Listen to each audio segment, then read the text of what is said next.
તમારું નામ શું છે ભાઈ? હા, ગેલા સાના.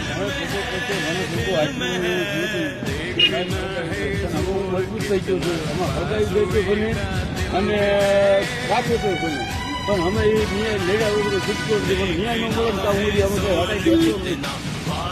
તમારે લડવું છે, ન્યાય જોઈએ છે. અને આ ભનીબેન જે ડોક્ટરની બેદરકારીથી જેને મારી નાખવામાં આવ્યા છે, તો એને તમારે ન્યાય દેવરાવવો છે. દેવરાવાની છે ને ભરીબેનને ન્યાય દેવરાવાની. કાંઈ વાંધો નહીં બેટા, તારે શું કરવાનું છે? ન્યાય લેવાનો છે, લડવું છે. જ્યાં સુધી આ તારે મમ્મીને મારનાર ન પકડાય અને એની ઉપર કાયદેસરની કાર્યવાહી ન થાય ત્યાં સુધી લડશો તમે? તમારે ભાઈ લડશો ને? ઢીલા નહીં પડો ને? આમાં કોઈને દાબ કે કઈ ધાક ધમકી નથી ને? કોઈ આગેવાન તમને ધાક ધમકી નથી દેતો ને? હા, તો પછી